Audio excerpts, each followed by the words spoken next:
Qué bien. Pues vamos a ver que todo funcione bien. ¿Y lo quieres optimizar o sea, lo quieres programar para que se optimice solo? ¿O cómo? Pues me encantaría tener la capacidad para hacerlo, pero no soy muy bueno programando, no crean tampoco que soy un top programando.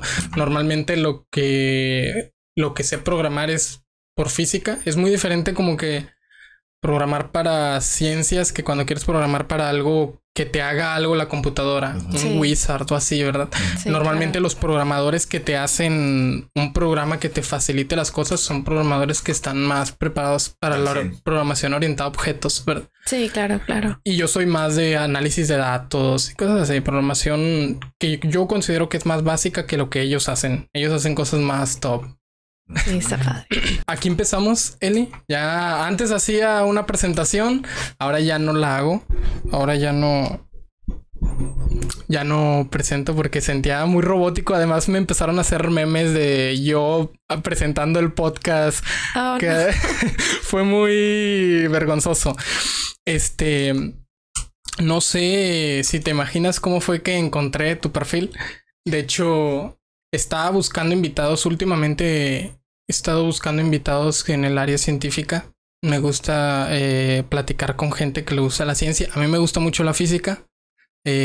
Como podrán imaginar, ahorita no, porque ya esto es parece más de cámaras y cosas, pero antes tenía aquí repleto de libros, mi pizarrón estaba lleno de ecuaciones y ya no, ¿verdad? Yo tengo uno igual en mi casa. Sí. ¿Verdad? Sí. Y encontré una persona que me recomendó y dijo, mira, estudia neurociencia. Me llamó la atención, no sé nada de neurociencia. Lo que sé de neurociencia lo aprendí ayer y antier viendo videos. Porque me gusta estar preparado para los invitados. Tampoco quiero venir en cero, ¿verdad? Y también estudié algunas cosas que has hecho. Y pues, ¿qué tal? ¿Cómo te sientes? Muy bien, gracias por invitarme.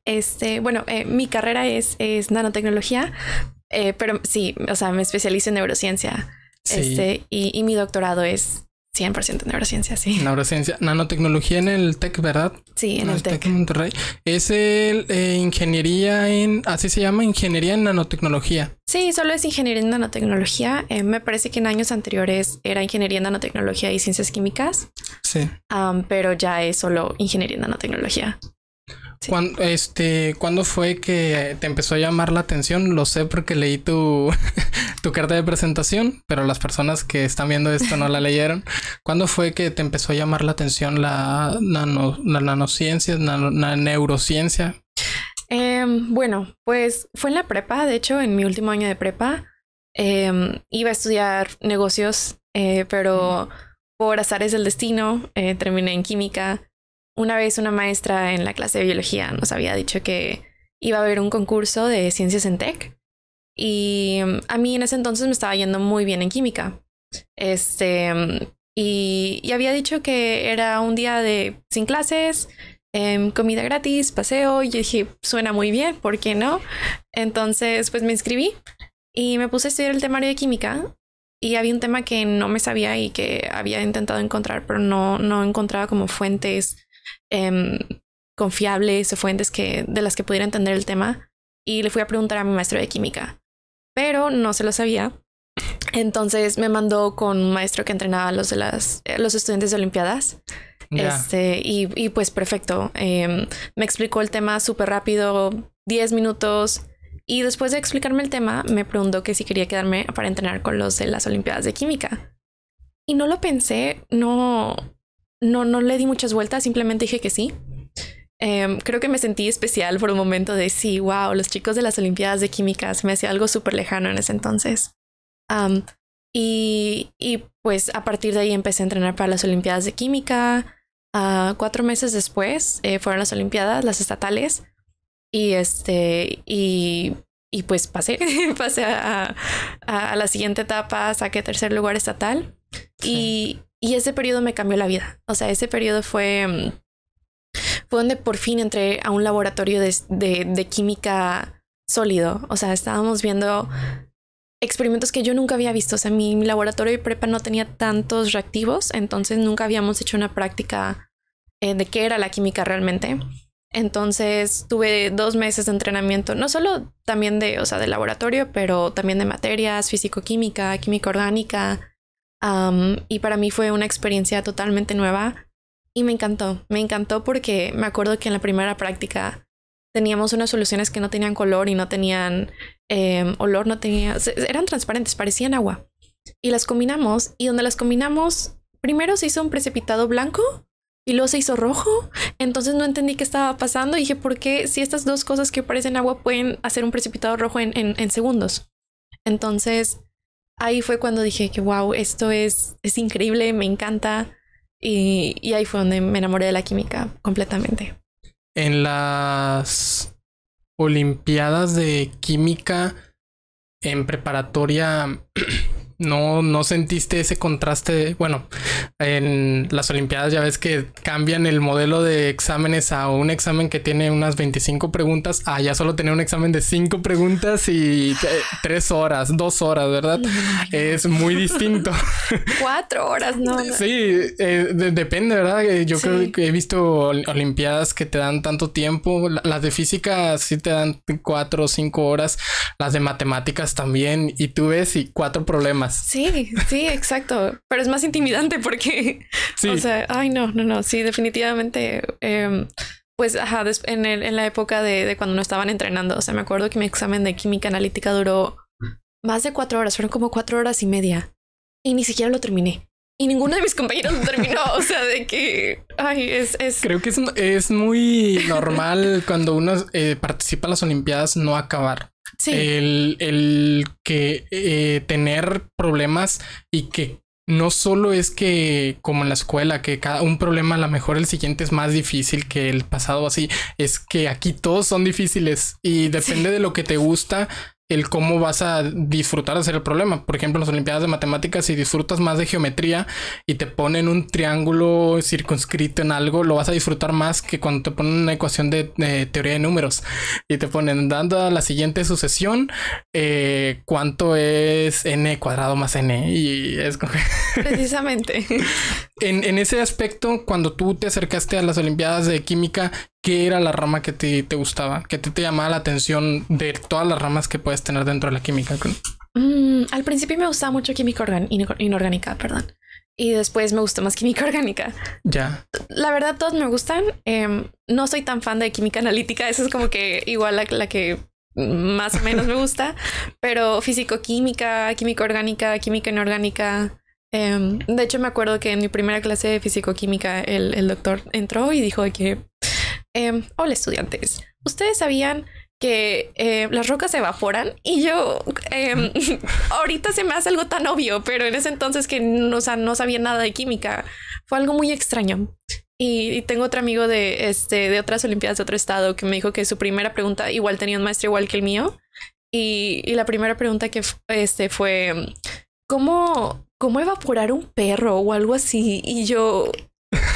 O sea, pero creo que es muy buena estrategia porque con eso es lo que te enganchan. O sea, si te dijeran de que resuélveme tal ecuación con, o sea, no te parece aburrido, ¿verdad? Ajá, sí. Y eso es lo bello de la química y de la ciencia, que es como magia, es como juego, es las cosas que vemos o las cosas que vemos en un laboratorio me parecen tan increíbles. O sea, me siento muy privilegiada de ver estas cosas todos los días, de poder analizar y saber que existen.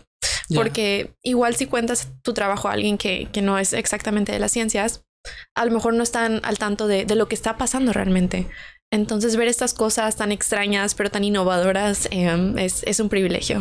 Sí, incluso algo que a mí me gusta mucho de las Olimpiadas y que contrasta mucho con las carreras es que la carrera muchas veces, y lo leí en tu carta de presentación y también lo leí en el reportaje las carreras muchas veces a lo que te guían es a lo que vamos a hacer en la industria, a lo que vamos a hacer en un trabajo, y como que la Olimpiada es una burbuja en la que te puedes salir de eso y dejar de pensar en qué vas a aplicarlo, ahorita que me dijiste esto, me acordé de un problema de física que una vez nos pusieron de cómo puedes, o sea, ¿con qué fuerza tienes que golpear a un pollo para rostizarlo? O sea, y la energía que le tienes que dar de golpe a un pollo para rostizarlo. Sí. Entonces eso no tiene ningún sentido para aplicarlo, ¿verdad? Ajá. Y te parece divertido. Sí. ¿Y te acuerdas de cuál es la energía? No me acuerdo. La verdad no me acuerdo, pero recuerdo o sea, se te evapora la mano, ¿verdad? Sí, ajá. Y las Olimpiadas justamente te dan ese paradigma, un paradigma en el que puedes salirte de esta burbuja de productividad intensa, de que tengo que producir, o lo que tengo que aprender, al final de cuentas lo tengo que aplicar en algo. Claro. Sí, es la magia de las Olimpiadas. Sí. Y ya después de que te acercaste a las Olimpiadas fue que te empezaste a caminar a la química. Sí. Y fíjate que aún en las Olimpiadas de química todavía pensaba que a lo mejor iba a ser negocio, o sea, no estaba de que 100%. Se me gustaba mucho, pero como tenía ay, perdón, le pegué. No te preocupes, todos mis invitados golpean el micro. Okay. Bueno, Crespo nada más no lo golpeó porque le advirtió su representante desde el inicio. Sí, ¿qué te está diciendo? Claro. Sí, me gustaba mucho la química, pero lleva tantos años pensando que hacer negocios que, o sea, no fue una decisión que tomé de la noche a la mañana. Yeah. Pero después de las Olimpiadas, la misma maestra, ay, gracias a Dios por esa maestra, nos comentó de un programa de la uni, mi prepa fue de la uni, yeah. Provericit, que es un programa que hacen todos los años. Creo que originalmente nada más eran para estudiantes de carrera y justo ese año lo abrieron para estudiantes de preparatoria también. Entonces me quedó perfecto y apliqué al programa, puse los laboratorios en los que me gustaría participar y me llevaron a un laboratorio en el PIT, que los laboratorios del PIT son hermosos, están nuevos, tienen tecnologías increíbles. Entonces, si ya me gustaba la química y ahora me llevaron a ese laboratorio top, no, pues más me quise quedar. Y mi estancia de investigación fue de nanopartículas. Fueron películas delgadas de grafeno dopadas con nanopartículas bimetálicas. Y me encantó. O sea, pude por primera vez hacer investigación por mi cuenta. O sea, nos dieron la síntesis, nos dieron el paper, dijeron de que sí, esto es lo que hacemos. Replíquenlo. Entonces sí fue un poco intimidante al principio. En ese entonces tenía 16 años y fue mi primera investigación. Y después de eso todavía expusimos un póster en pues como el cierre de todo este programa. Y me fue muy bien. Sí, que de hecho tengo un video pendiente de las ventajas de Provericit. Tengo un video pendiente porque tengo muchos compañeros. Yo estuve en el Provericit una vez en la preparatoria y luego una segunda vez en la facultad. Y muchos de mis compañeros que les di asesorías o así, fui su tutor en algún momento. Todos estuvieron en el Provericit y ahorita están haciendo ciencia con los doctores de la universidad. Están en nanopartículas, están en física computacional. Entonces me hace sentir muy bien ver que el programa les dio esas oportunidades de acercarse a la investigación, ¿verdad? Claro. A top. Yo creo que... Ay, perdón. Sí, perdón. ¿Estuviste en el CIDEP?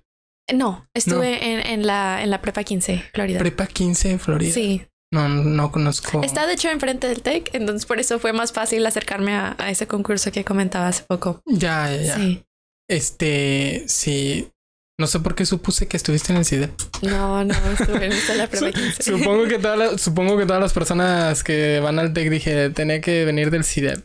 Conozco muchas personas del CIDEP que luego hacen su maestría allá, ¿verdad? Hacen en ingeniería física u otras ingenierías en ciencias que suelen hacer, ¿verdad? Sí. Ya cuando me dijiste que no eres muy fan de la química analítica y ahorita me estás diciendo que la investigación te gusta trabajar con reactivos, con química experimental, ¿esa es la rama por la que más te has dirigido, por lo experimental?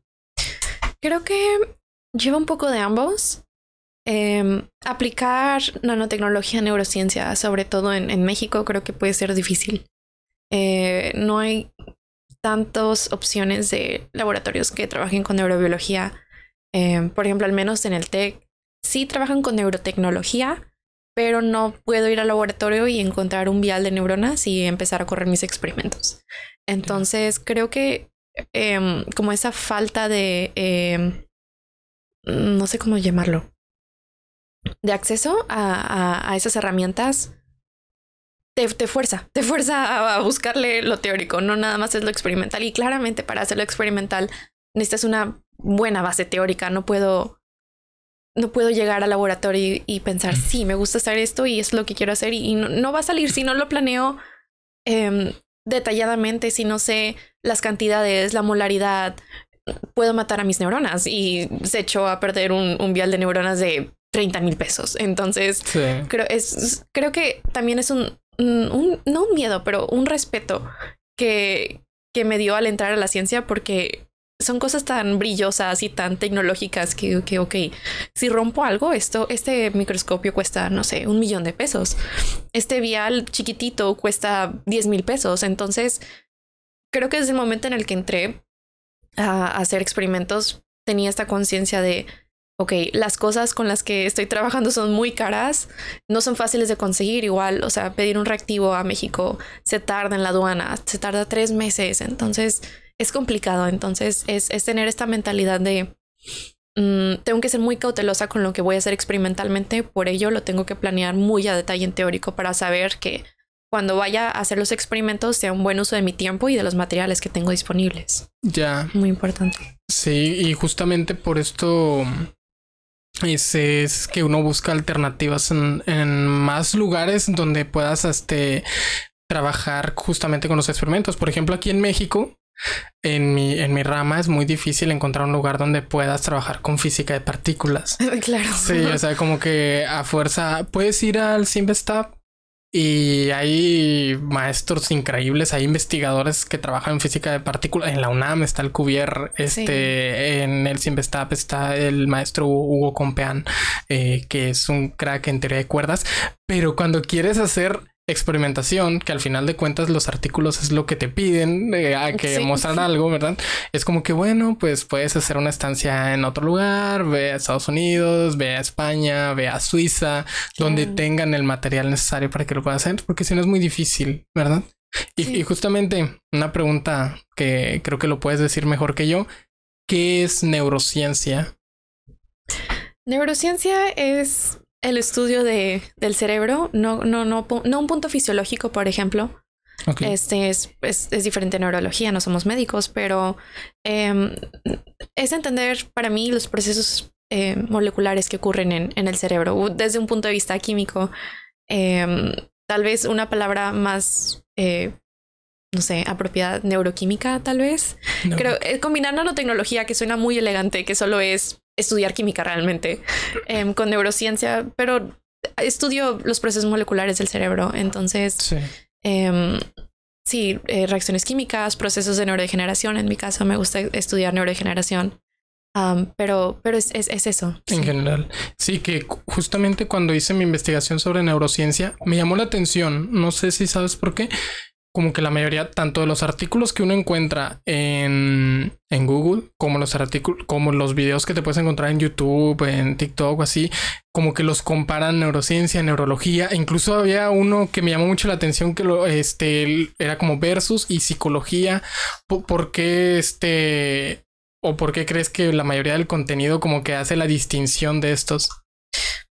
Creo que es diferente el punto de especialización. Por ejemplo, neurología es fisiológico. Para mí neurociencia es algo más molecular. Psicología ya no sé qué tanto entra en fisiología. Debe de, bueno, no sé si psicología, psiquiatría, neurología, neurociencia. Cada quien tiene como su punto de una perspectiva, más bien. Sí. Sí, yo creo que ese es el enfoque. Ya que estuviste aquí estudiando en el TEC, ¿cómo fue que te fuiste guiando a esta rama? Porque me dices, en el TEC era en nanociencias. Sí, nanotecnología. Nanotecnología, sí, el TEC. Entonces, ¿cómo fue que te fuiste empezando a acercar a la neurociencia? ¿Con quién te guiaste o cómo te informaste? Pues me gusta el cerebro, pero cuando era chiquita a mi abuelita le diagnosticaron Parkinson. Entonces yo no entendía por qué si tenía una enfermedad en el cerebro se le movía la mano o se le podía mover el pie. Se me hizo algo muy raro. O sea, no es como si a alguien le diagnostican una enfermedad en el corazón y se le mueve el hombro. O sea, no pasa. No. Entonces el cerebro se me hacía demasiado misterioso, con muchos secretos, porque hasta la fecha no sabemos demasiada información del cerebro. O sea, tenemos ciertos puntos, pero neurólogos, neurocientíficos, no tenemos toda la información que podríamos tener. Entonces, el cerebro se me hacía muy interesante y me gustaba la química. Sabía que quería hacer algo más en torno a la medicina. Me gustaba el cerebro, entonces dije que bueno, pues ¿por qué no los combino? Si puedo hacer algo respecto a esto. Entonces, pues sí, primero en primer semestre entré a 3 grupos de investigación en EdTech. Uno de biotecnología, uno de nanotecnología. Bueno, el tercero me involucré en segundo semestre, pero era de neurología. Porque no había un grupo de neurociencias, entonces tenía como que más o menos combinar las 3 cosas que quería hacer. Y ahí empecé a probar un poquito de todo. En nanotecnología hacía nanopartículas metálicas, más que nada de oro y de plata. Y en el grupo de biotecnología trabajaba con líneas celulares, pero como no tenía neuronas, lo trabajaba con líneas de piel. Entonces lo que querían hacer ellos eran probar ciertos fármacos, ciertos como analgésicos para la piel. Y cultivábamos un pedacito de piel en un microchip y se probaban pues la sustancia sobre él. Y en el de neurología, afortunadamente era de Parkinson, pero lo veía más como un punto fisiológico. O sea, era, ok, el paciente tiene esto y esto y esto. A veces se los recomienda esto, esto y esto. Cuando tienen otros problemas puede pasar esto. Pero no entrábamos al cerebro, no veía qué es lo que pasaba en neurodegeneración. Entonces me dio una idea en la pandemia de querer hacer un fármaco para Parkinson. Entonces dije, ok, con lo que sé de nanotecnología, ¿cómo lo puedo aplicar para Parkinson? Pero para eso tienes que entender qué pasa con Parkinson. Y es una enfermedad que no tiene cura hasta la fecha. Y no sabemos mucho. Siento que de todo el dinero que va a la investigación en medicina, la mayoría se va a cáncer. Y luego poquito ya a las enfermedades neurodegenerativas. Y de las enfermedades neurodegenerativas se va a Alzheimer. Entonces ya lo que llega a Parkinson, o sea, la cantidad de personas trabajando en Parkinson también no es demasiada. Entonces creo que es un factor del por qué no tenemos tanta información de por qué empieza esta enfermedad, porque no sabemos. Yeah. Pero una de las teorías más como aceptadas es que empieza en la mitocondria, que es en lo que basé también el desarrollo del fármaco. Y sinteticé lo que quería hacer, el producto que quería hacer en el laboratorio del TEC. Y luego dije, ok, tengo esto, ahora ¿en qué lo pruebo? Y mandé correos a lo loco, o sea, bueno, no a lo loco, pero mandé una gran cantidad de correos, sí, intensos, a varios laboratorios de neurociencia que sabía que trabajaban con Parkinson. Y afortunadamente me contestó una doctora de Irlanda que trabaja en Parkinson y neurociencia y me invitó a hacer una estancia de investigación con ella, y ese fue mi primer punto para poner un pie en neurociencia desde un punto de vista molecular a la neurodegeneración. Sí, lo vi, College Cork, algo así. Sí, University College Cork, sí. Sí, recuerdo que lo vi. Fue así que justamente ese era el consejo que me dieron. Ahorita que te comentaba, me dijeron, manda muchos correos, invita a mucha gente y llénate la agenda de invitados, y muchos no te van a aceptar, pero como mandaste tantos, uno de ellos tiene que aceptar, y fue justamente lo que hice.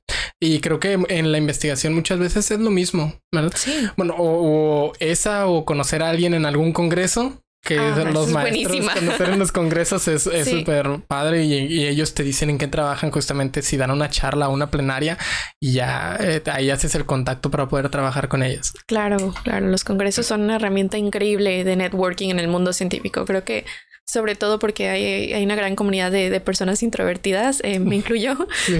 A veces, y estando tanto en el laboratorio, no es fácil de, ay, déjame me salgo a platicar con tal doctor. O sea, a veces te encierras, ¿no? Y estos congresos te dan una oportunidad de conocer a toda esta gente, y lo hacen parte de tu trabajo. Si trabajas en investigación, tienes que ir a congresos a exponer tu trabajo. Entonces, es una muy buena técnica de compartir tu ciencia con otras personas y de conocer. Sí, claro. Justamente ahorita que dices esto de las personas introvertidas. Este proceso de mi podcast es como una salida de zona de confort.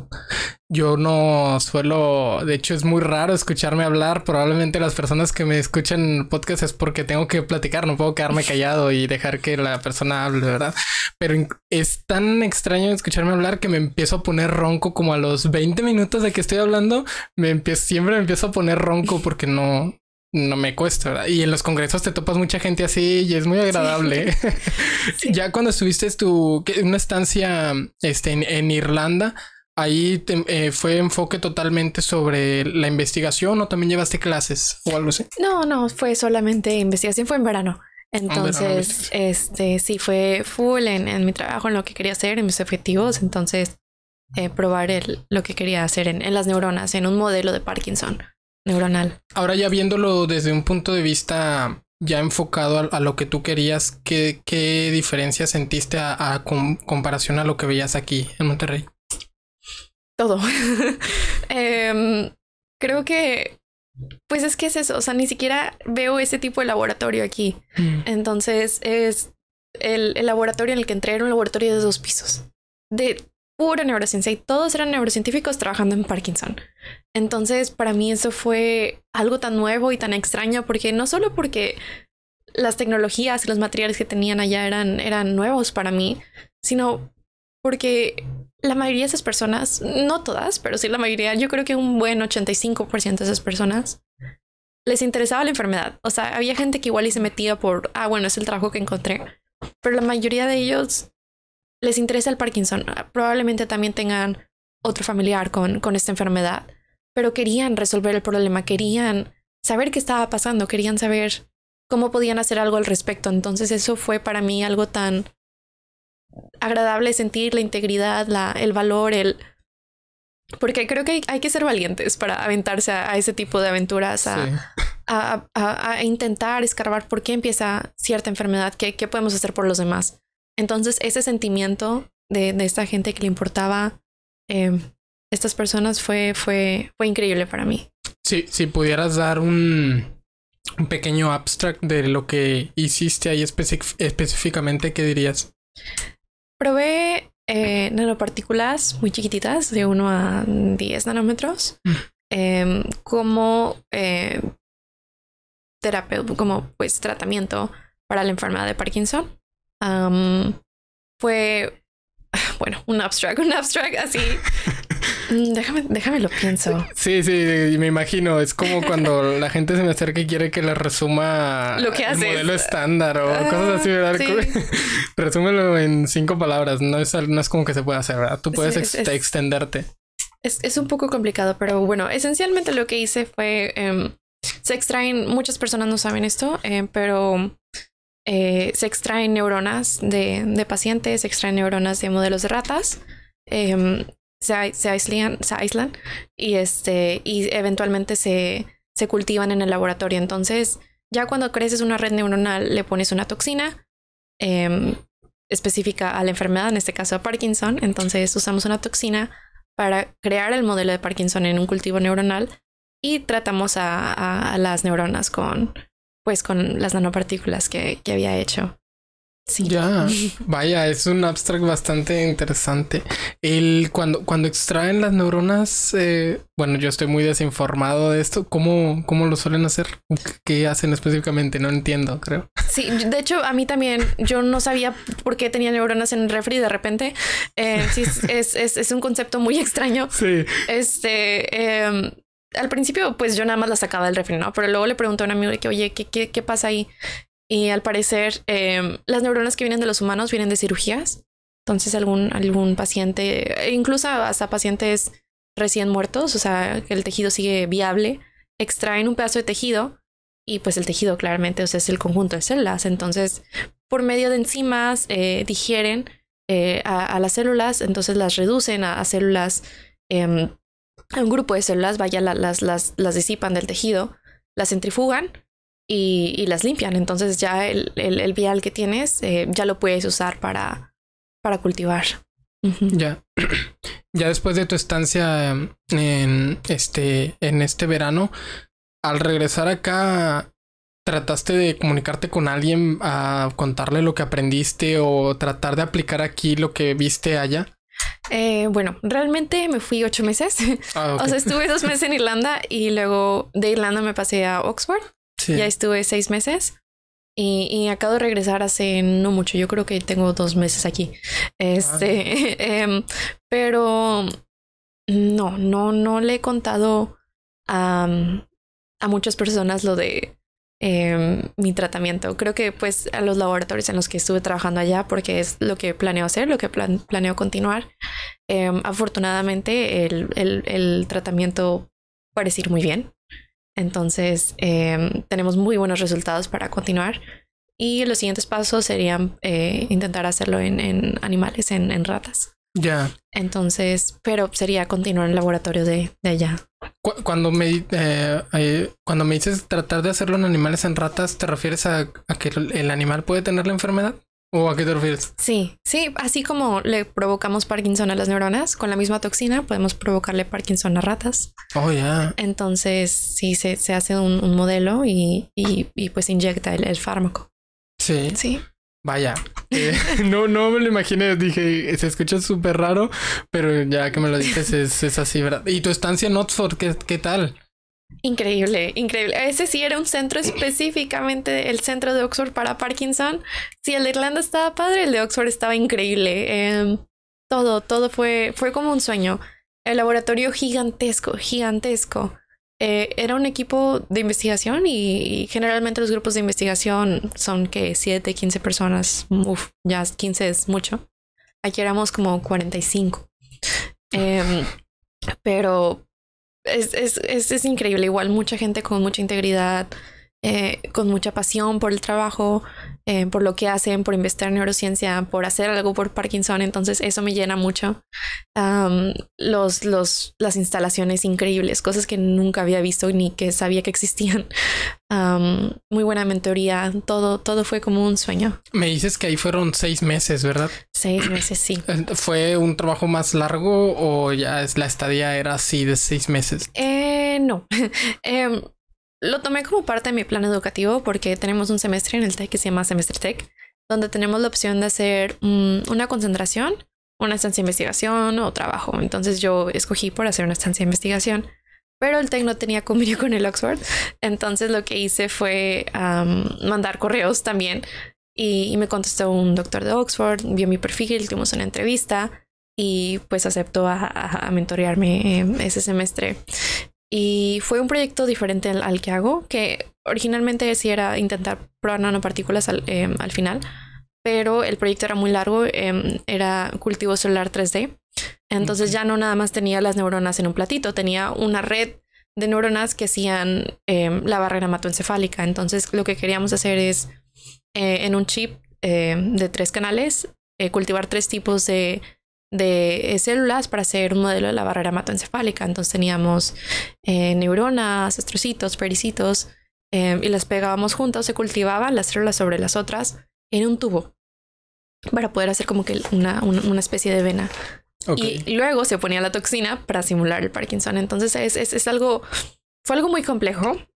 Fue un reto totalmente trabajar con varios tipos de células al mismo tiempo. Pero fue una experiencia increíble. Es lo que te comentaba. O sea, son cosas que ahorita les platicamos y suenan muy extrañas. Sí. Y si alguien te escucha diciéndolo por la calle, probablemente pienses que estés loco. O sea, es algo muy raro, pero es algo increíble de poder ver. O sea, que ese sea tu trabajo. Ya. Es extraño, pero a mí me encanta. Entonces, ese fue mi proyecto, sí. Fíjate, ahorita noté que dijiste unas cosas que desconocí un poco. Primero dijiste cultivaban para tratar como simular una vena. ¿A qué te refieres con cultivar? Creo que no... Ok. Bueno, cuando tienes tus células, entonces quieres que crezcan, les pones un medio. El medio tiene factores de crecimiento, tiene antinicótico, antibiótico para que las células permanezcan saludables y no se contaminen. Sí, entonces al principio tienes 1 millón de células en el vial que te dan. y luego los pones en un como platito, como así. Sí. Y a lo largo de los días crecen y se llenan el platito. Entonces ya no tienes 1 millón, tienes, no sé, 7 millones de neuronas en tu platito y están todas pegadas en la superficie. Entonces ya cuando ese platito se llena, le pones una enzima para digerirlas, las levantas del platito para que se despeguen. Tomas una pequeña porción de todas esas neuronas que tienes, porque tu platito ya está lleno, y las pones en un platito nuevo para seguir corriendo experimentos, pero solo un pequeño para que vuelvan a crecer. Entonces, algo similar pasa en estas estructuras microfluídicas. Ya no tienes un plato, tienes un tubo. Entonces, pones primero tus células, las pones horizontalmente y se empiezan a pegar solo en la base del tubo. Volteas el plato y se pegan en la otra base del tubo. Entonces vas como...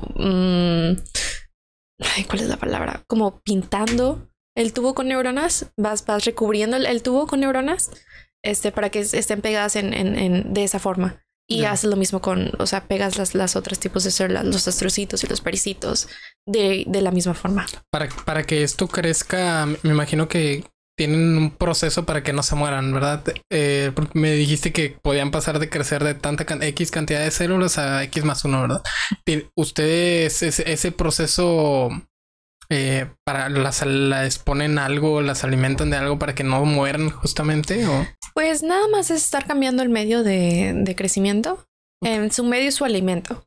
Entonces, por ejemplo, después de 2-3 días ya las neuronas es que son como bebés, ya no están tan contentas, entonces les tienes que cambiar el medio porque el medio se empieza a poner amarillo. Las células producen desecho, entonces el medio en el que están flotando tiene desechos, las proteínas se degradan, entonces tienes que cambiar el medio y estás cambiando el medio constantemente. Depende del protocolo, puede ser cada día, cada 2 días. A mí me gustaba cambiarlo cada 2 días. Y tu objetivo es mantener a las neuronas felices. Les pones por eso el antibiótico, el antinicótico. Quieres mantenerlas en el mejor estado posible para que tus experimentos salgan correctamente. Sí. Es sorprendente. Creo que nunca había escuchado esto de las células, ¿verdad? Es muy extraño. Sí. Y por ejemplo, cuando te las dan de que las compras en un vial y vienen congeladas, las tienes que poner en un baño caliente para que no se estresen. Y la primera vez que yo escuché esto, a mí me dio mucha risa. O sea, como que las células iban a estresar. O sea, eso me pareció muy curioso, pero eventualmente te acostumbras a escuchar estos términos sí, en esa área. En células, sí. Sí, claro. Y el segundo punto que me llamó la atención, dijiste que le ponían una toxina para simular justamente el Parkinson. ¿Y qué esta toxina qué es? Generalmente se usa 6-HTA, pero también se puede usar MTPP. Varían los modelos, pero generalmente se usan esas dos. Y como te comentaba al principio, no sabemos específicamente cómo empieza el Parkinson, pero se cree que empieza en la mitocondria. Entonces, bueno, para los que no sepan, la mitocondria es un organelo en la célula que produce la energía en el cuerpo. Entonces produce el ATP y es nuestra gasolina, es lo que necesitamos para todos los días. Esto es por medio de un proceso de respiración celular. Entonces, cuando da Parkinson, generalmente... y bueno, de hecho, muchos estudios epidemiológicos han demostrado que las toxinas que atacan a los pacientes con Parkinson o para que genere Parkinson son toxinas que atacan a la mitocondria. Entonces, esta toxina que le ponemos a las neuronas ataca a la mitocondria de las neuronas y se empieza a generar la misma cascada de oxidación y de producción de fibrosis en las neuronas que pasa en Parkinson. Entonces, ataca a la mitocondria esencialmente, sí. Es gracioso que menciones esto porque hace... ni siquiera me acuerdo porque ya de esto se encarga mi productora de operaciones. Subí un capítulo con 2 biotecnólogos y me puse a trabajar justamente, estoy en una hojita trabajando un análisis físico de la producción de energía de ATP porque quiero ver justamente qué es esa energía, pero verla en un aspecto físico, ¿verdad? Energía potencial, bueno, es una energía química, ¿verdad? Una energía química que yo lo analicé específicamente en la fotosíntesis. Entonces, que se produce ahí en intercambio de electrones. Entonces, ver qué onda, qué pasa con esto y físicamente cómo puedo analizar esa energía. Claro. Mi propósito es construir una función con la que yo pueda representar esa generación de energía ATP mediante un proceso. O sea, en vez de ver el dibujito, verlo con una función matemática. Estarías ayudando al Parkinson también con eso, nos darías muchas respuestas. Y pues justamente eso, mi trabajo es más físico, más teórico, como te imaginarás. Soy muy torpe con los experimentos. No creas que es porque no me gusta experimentar. Realmente soy muy torpe experimentando. En estas toxinas en las que trabajan, con las que simulan el Parkinson, ¿ustedes esas también se extraen o las generan? ¿O cómo?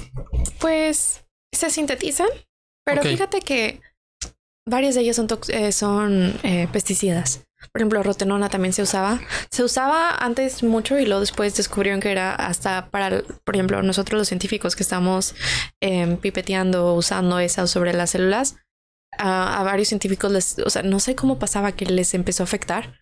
Entonces varias personas empezaron a desarrollar Parkinson por esta toxina. Pero sí, mucha gente con Parkinson le dio por pesticidas.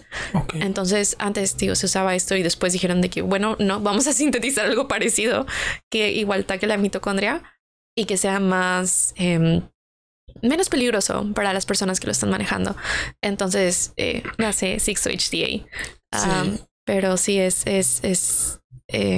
afortunadamente ahora tenemos esta nueva opción porque si no estaría muy complicado.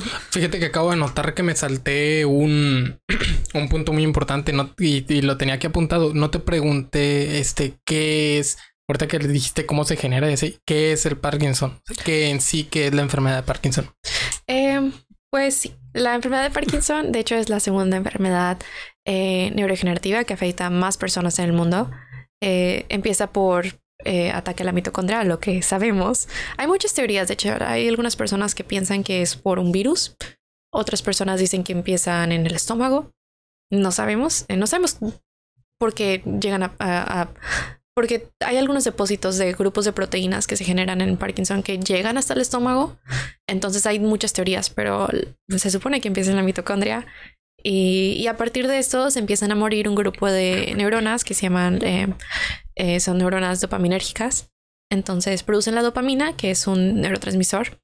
Y está en una locación en el cerebro llamada la sustancia negra. Entonces está en la mitad del cerebro y luego va hacia arriba al frontal cortex, que es donde llega la dopamina para atender a diferentes procesos que necesitamos, por ejemplo, un movimiento o control, sostener algo y tener el control de poder sostenerlo.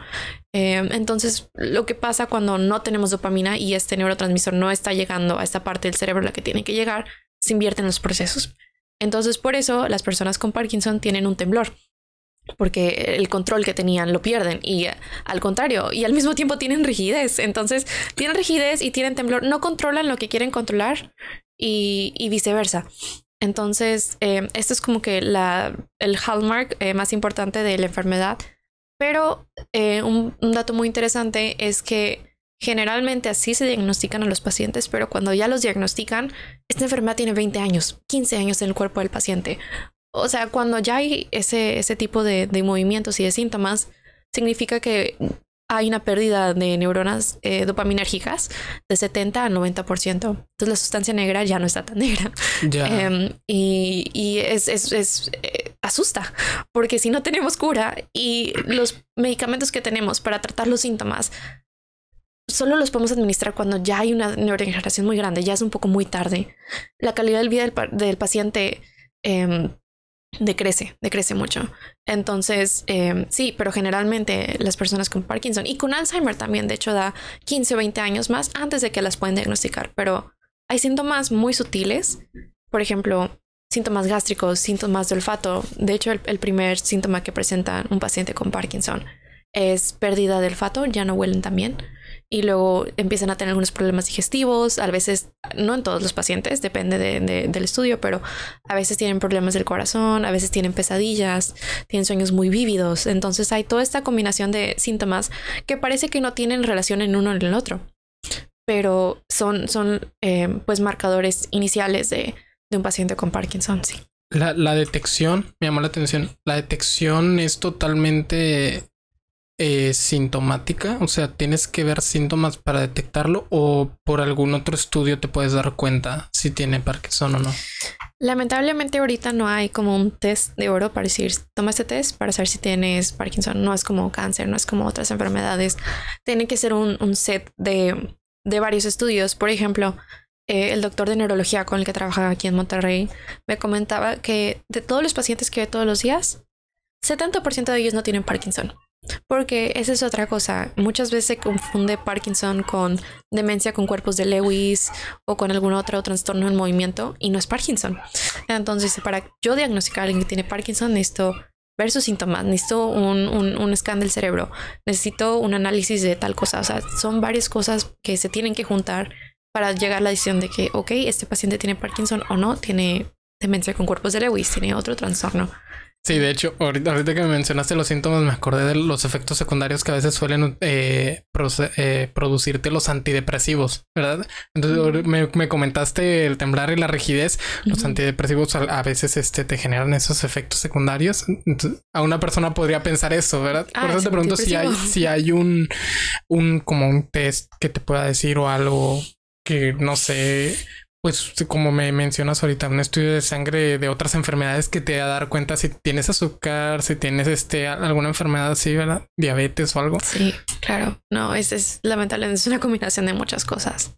Sí. Ni siquiera con estudios profundos. Ahora que lo has estudiado, ¿ven alguna diferencia en, no sé, un paciente con Parkinson, un encefalograma se ve diferente a un paciente sin Parkinson, así? Ni siquiera algo así. Generalmente con scans, PET scans o MRIs se puede más o menos decir. Generalmente lo que se ve es que se reduce la masa del cerebro. Entonces ahí creo que es algo muy obvio. Bueno, es neurodegeneración, pero no te dice todo, porque la neurodegeneración también puede ser por Alzheimer. Sí. Y a veces en algunos síntomas se confunde Parkinson y Alzheimer. Generalmente los pacientes con Parkinson sí hay un gran porcentaje que tiene demencia, pero no es tan común como en Alzheimer. Entonces llegan a confundirse ciertas cosas. Sí puedes ver la neurodegeneración por un scan, pero bueno, y estos síntomas, o sea, es complejo, pero yo creo que si quisieras como qué resultado te da más información, probablemente el scan y los síntomas del paciente. Sí. Sí. Oye, y esta pregunta creo que puede ser interesante para las personas que se interesen en tu tema. ¿Cómo fue que te diste cuenta que Monterrey no era un buen lugar para justamente una investigación de este tipo? ¿Qué te hizo darte cuenta de esto? Lo leí en la carta de presentación y en el reportaje. Que busqué por todos lados y no encontré lo que necesitaba. Me gusta mucho mi investigación, entonces para lo que me gusta veo y busco y escarbo y por todos o sea, intento hacer todo lo que puedo para llegar a mi objetivo. Entonces busqué y pregunté en laboratorios, oye, ¿tienes neuronas? Fui con el director, moví piedras, no encontré las neuronas que necesitaba. Era muy complicado. No veía cómo. Sé que hay algunos otros centros que sí trabajan con ciertas herramientas. Sé que hay algunos centros en Ciudad de México que en la UNAM que sí trabajan con ciertas cosas de neurodegeneración, pero me parece que es más de Alzheimer. No sé qué tanto haya de Parkinson. Y los recursos. O sea, no nada más es de que, bueno, a mí me gusta el Parkinson, voy a poner mi laboratorio de Parkinson en UNAM. ¿Qué pasa con los recursos? Sí, ¿qué pasa con los microscopios que necesitas? Por ejemplo, microscopios que necesitamos para ver nanopartículas SEM. Hay, yo creo que, no sé, a lo mejor 5 buenos SEMs en el país. O sea, hay un SEM en el PIT. No hay un SEM en el TEC, de hecho. No. Tenemos un SEM, pero no es de la capacidad de... No podemos ver nanopartículas tan pequeñas como a veces las necesitamos ver. Entonces, por ejemplo, nuestros muestras, a veces ya teníamos una colaboración con el PIT y llevamos las muestras para allá. O sea, son microscopios carísimos. Sí. Carísimos. Entonces, no solo es el interés por la investigación, es todo lo demás.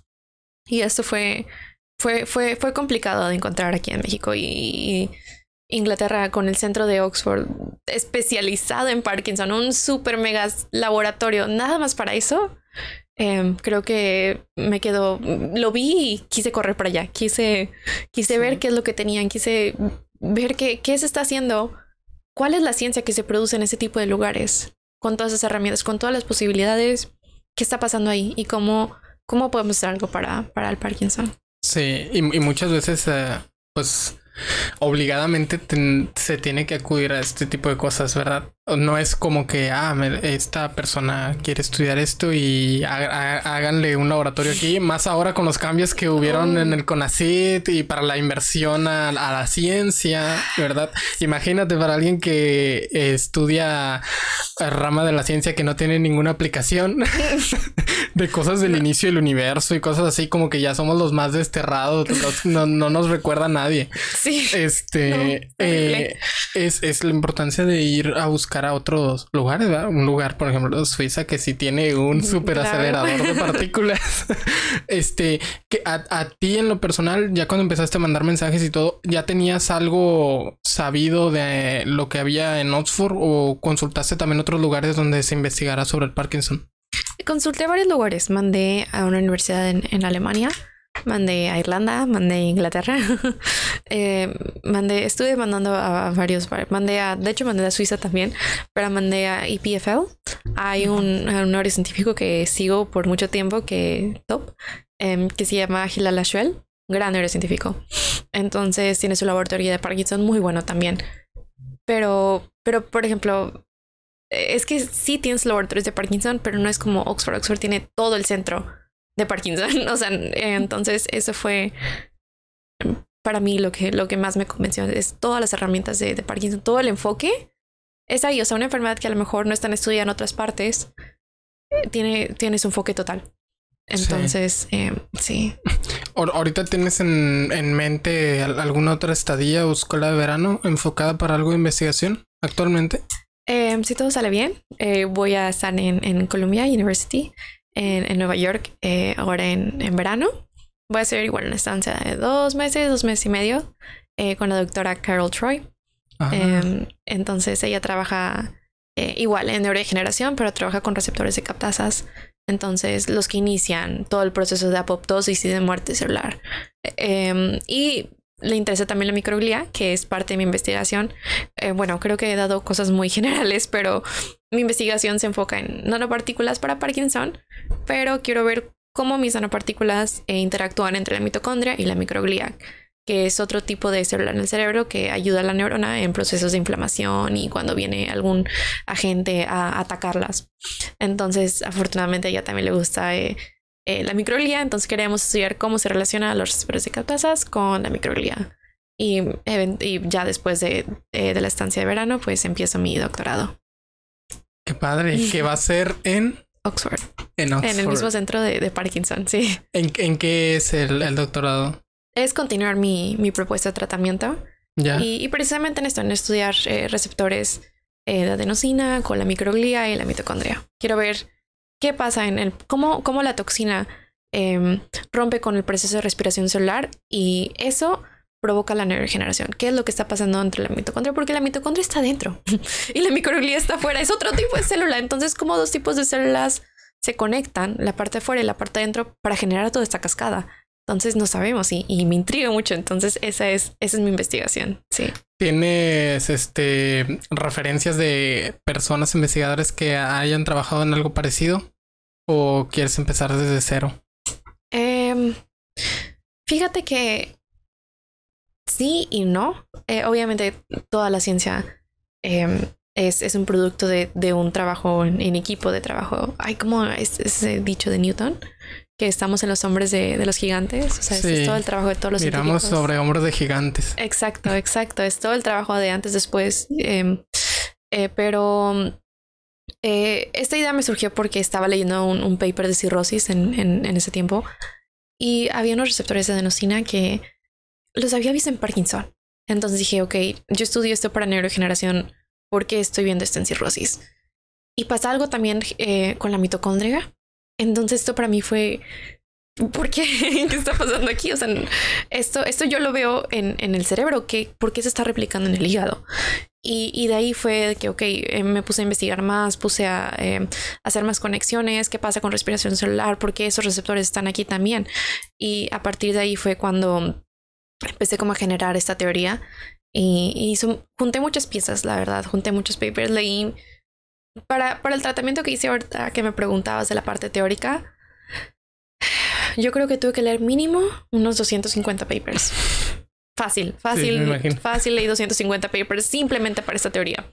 Entonces, se oye muy bonito de una nanopartícula que ayuda al Parkinson, pero el trabajo que hay después, o sea, antes de eso, todo lo que tuve que conectar, todo lo que tuve que leer, los procesos que tienes que entender, o sea, es mucho trabajo. Entonces, sí, eso fue como que la base para mi actual investigación. Pero lo he comentado con otros amigos que trabajan en ciencia también, que es súper importante la ciencia de traslación. O sea, no puedes nada más enfocarte en qué está pasando en Parkinson. Tienes que leer qué está pasando en cirrosis, qué está pasando en enfermedades cardíacas, qué está pasando en todos. Porque, bueno, al menos en nanomedicina yo lo veo así. Tienes que ver qué está pasando en todos tus procesos del cuerpo, cómo se conectan las proteínas, porque todo está conectado.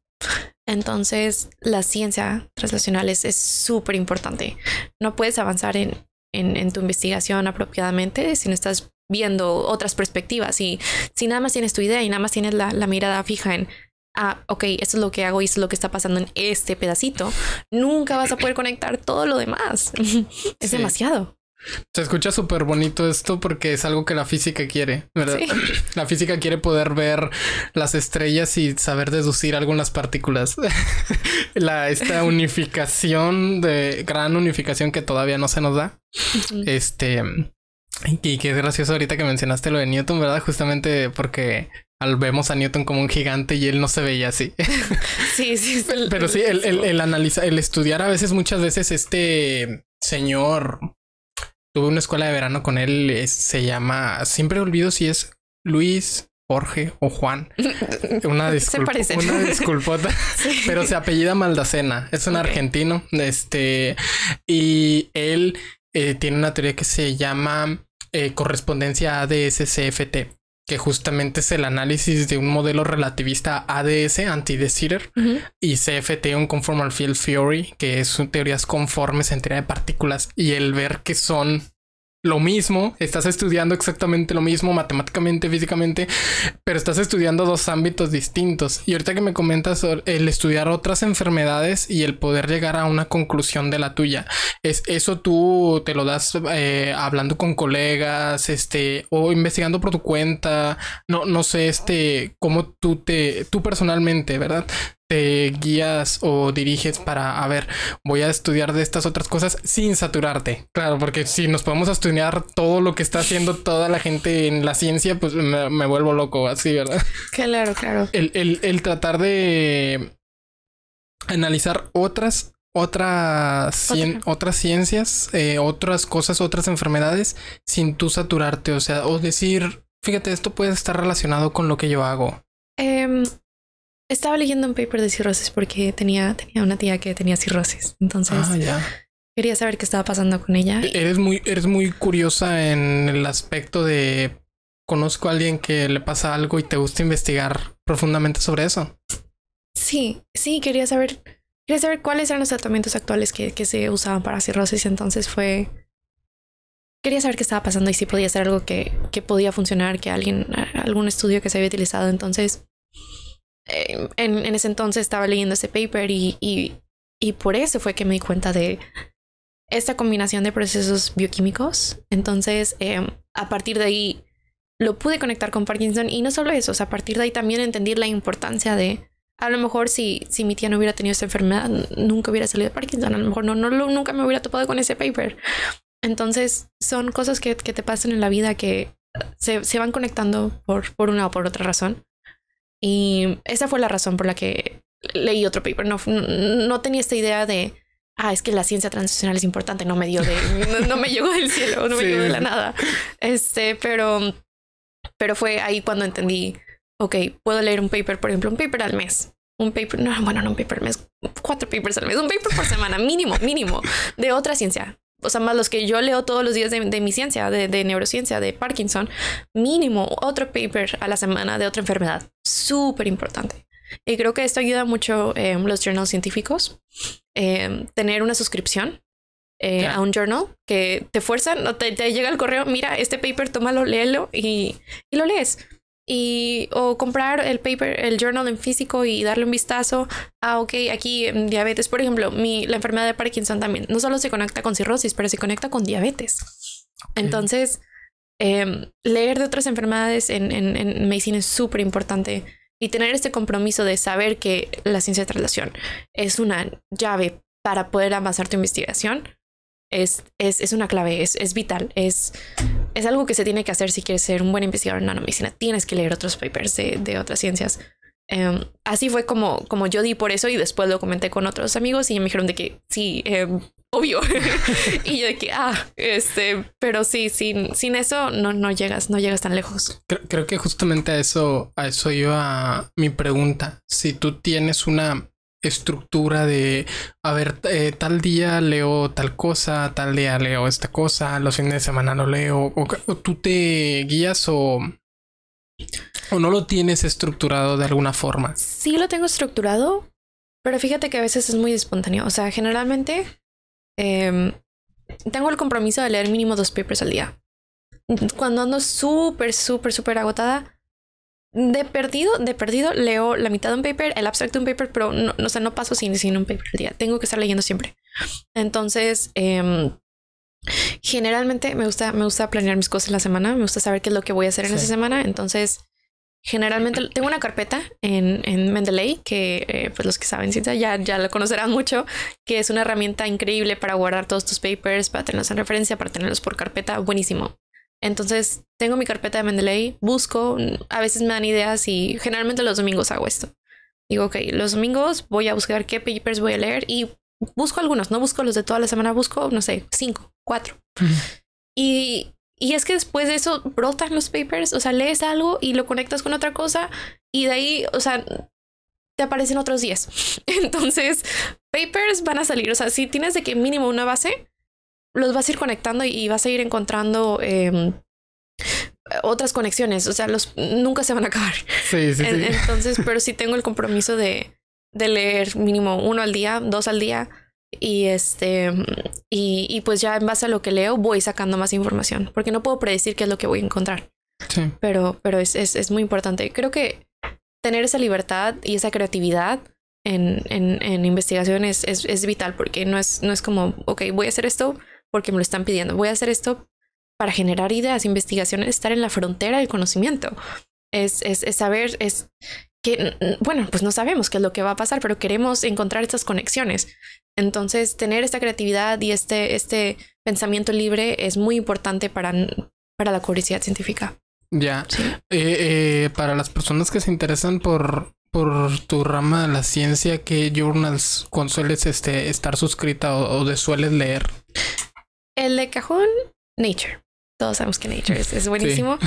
Sí. Más que nada, no solo por el nombre de que wow, es Nature, pero es que Nature solo pone papers que rompen con un paradigma. Son papers de alto impacto. Entonces los papers de Nature los tienes que leer sí o sí. Yo tengo, pues ahí me meto al portal, veo cuáles son los de Open Access. Pero, por ejemplo, otra cosa que me ayuda mucho es estar en sociedades de tu área.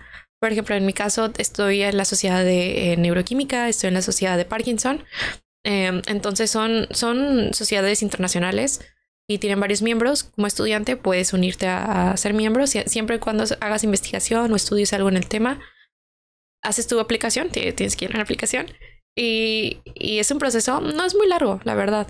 Y pueden entrar. Entonces, puedes comprar el paper, el journal de esas sociedades, o lo que yo hago, te unes a las sociedades y te llega el journal gratis por ser miembro. Sí. Entonces a mí cada tanto tiempo me llega el journal gratis por ejemplo, el issue del mes, y me llegan los papers y tengo acceso total a a esa información y sé qué es lo que está pasando en la comunidad de neuroquímica, sé qué está pasando en neurociencia, sé qué está pasando en nanotecnología. Entonces, pertenecer a esas comunidades es una herramienta increíble, no solo, bueno, por los papers, pero por otras cosas que publican de chances de investigación, posiciones de doctorado, posiciones de maestría, congresos, cursos. Es una herramienta muy buena también para investigación, sí. Me parece muy interesante el ver cómo otras áreas de investigación te puedes estructurar para leer justamente de lo reciente, lo que se está viendo en la actualidad de tu ciencia, ¿verdad? A mí me llama la atención porque en mi caso, en la rama de la física, si quiero estudiar al menos los temas de frontera, a mí, yo sí podría llevarme un paper a la semana, pero porque a veces los investigadores se ponen muy creepy. A veces los investigadores incluso, si recuerdas alguna vez que hayas visto álgebra lineal, hay físicos que se inventan sus propias matemáticas para sus investigaciones, ¿verdad? O sea, deducciones de una nueva partícula, una nueva fuerza, una nueva interacción, y para poder explicarlo mediante álgebra lineal se inventan sus propios lineamientos de matemáticas para poder entenderlo. Entonces no solo estoy leyendo el paper, sino que también tengo que aprender nuevas matemáticas para poder seguirles el paso. Wow. Y por eso me llama mucho la atención el ver cómo se guían, ¿verdad? Cómo se acercan a la investigación. Ahorita tú tienes algo publicado, artículos publicados. Tengo un chapter que va a salir ahora en mayo. ¿Sí? Sí, por si lo quieren leer. Bueno, el mes... no se va a publicar en mayo. Sí, podcast probablemente en mes y medio o 2 meses se publica. Cuando se publique probablemente ya va a estar. Entonces, sí, es un chapter de nanotecnología en productos biotecnológicos y en igual citotoxicidad, para drug delivery, para otras cosas. Entonces, hasta el momento tengo eso. Tengo borradores de varios papers, como todas las personas que hacen investigación. Yo creo que tienen su stack de, ok, sí, estos son mis papers. Pero todavía no sé. Hay ciertos experimentos o ciertas investigaciones que haces que dices de que, bueno, esta investigación está muy bien, pero mejor para tal journal me piden otros experimentos. Y cuando lo mandas al journal, te lo regresan y te dicen, oye, sí, ¿sabes qué? Sí nos interesa publicarlo, pero córreme un Western blot, córreme un ELISA, córreme tal cosa. Entonces tienes que añadir esos experimentos. Entonces tengo un par de borradores de papers por ahí, pero este chapter sale en mayo, y pues para cuando salga esto, pues para este momento ya lo pueden consultar. Sí, ya lo pueden leer. Sí. Que es normalmente los papers que sueles leer o hacer son de extensión, de que en general de cuánta extensión tienen. Varía mucho, porque por ejemplo el chapter es diferente, pero eso fueron como 30 páginas. Y luego estuve trabajando en otro paper de psicosis y potenciación ortostática en pacientes con Parkinson con el doctor de neurología. Yo creo que esos son 7 páginas. Los estudios médicos generalmente son más pequeños. Para el borrador de lo que tengo para la primera parte del tratamiento, 15, 16 páginas. Entonces, varía. Sí, fíjate, te podría interesar. De hecho, creo que es mi podcast 25, si mal no recuerdo. Hablé con el director de la carrera de física de la UNL.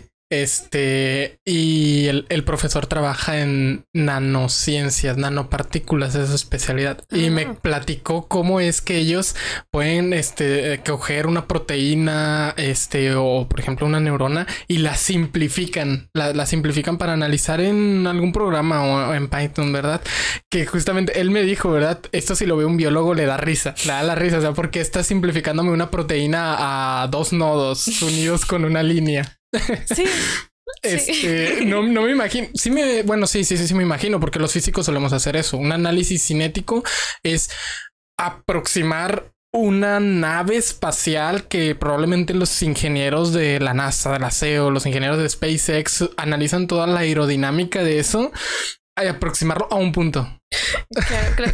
¿Cuál es ese chiste que hay entre físicos de, o sea, si quieren calcular algo es vaca una esférica. Esfera, la vaca baja para hacer algo así, una esfera en el espacio en vacío y Sí, es súper techo sí. Ese es mi trabajo de agarrar algo, coges algo y luego lo aproximas a una esfera. Sí, la vaca esférica. Para que sea más fácil. E incluso si quieres simplificarlo más, consideras que ese algo está lo suficientemente lejos de ti para que parezca un punto. Sí. Entonces ese algo lo acercaste a un punto y empiezas a analizar puntos como lo hacemos en mecánica, lo que hizo Newton, ¿verdad? Claro. Eli, ¿te gustaría terminar comentando algo? Algo en general que tú creas que a mí se me ha escapado de, no me pregunto esto para terminar este podcast. Creo que para las personas que ven el podcast es importante saber que la ciencia no es tan intimidante como parece. Yo al principio no me veía como científica hasta que estas cosas pasaron y ahora no me veo sin ella. Creo que es una aventura. Creo que hacer investigaciones es de las cosas más bonitas que se pueden hacer. Y que buscando herramientas y buscando oportunidades puedes encontrar más puertas de las que pensaste. Aprovecharse de programas de Proversity, que yo creo que necesita más difusión porque mucha gente no conoce de él. Sí. De programas de las Olimpiadas, creo que deberían de promoverlos más. Y buscar, saber que todo está al alcance. O sea, buscar internet es una herramienta tan increíble. O sea, buscar estancias de investigación, buscar congresos. Los congresos tienen becas, los congresos les pueden pagar cosas, las estancias de investigación también. Entonces, no tener miedo a ir tras de estas oportunidades porque, o sea, cuando estas personas van por ellas y van llevando esta carrera científica, pueden cambiar muchas cosas, pueden cambiar la vida de las personas, pueden cambiar los paradigmas tecnológicos, pueden cambiar la situación médica, pueden cambiar demasiadas cosas. Entonces, es importante tener más gente en la ciencia y saber que no es algo a tenerle miedo. Ya. Sí. Pues muchas gracias, Eli, por darte el tiempo de venir aquí. Me sentí bastante cómodo a pesar de que es una rama de la que me considero muy malo. Y me aclaraste bastantes cosas, que es justamente la mayoría de las preguntas que tengo aquí las contesté, entonces me siento bastante bien. Felicidades por lo que haces y espero que te vaya muy bien en tu doctorado en Oxford, la verdad. Seguramente tu artículo de mayo de este mes en esta línea temporal lo voy a leer. Y espero que también la gente lo lea. Sí, la gente que conoce de ciencia. Léanlo, cítenme en estas citas. Sí. Entonces, todo científico en estas citas de literatura. Entonces, si alguien lo quiere leer, me quiere citar. Estaría perfecto. Sí. Pues muy bien, Eli. Muchas aquí gracias. terminamos. Gracias.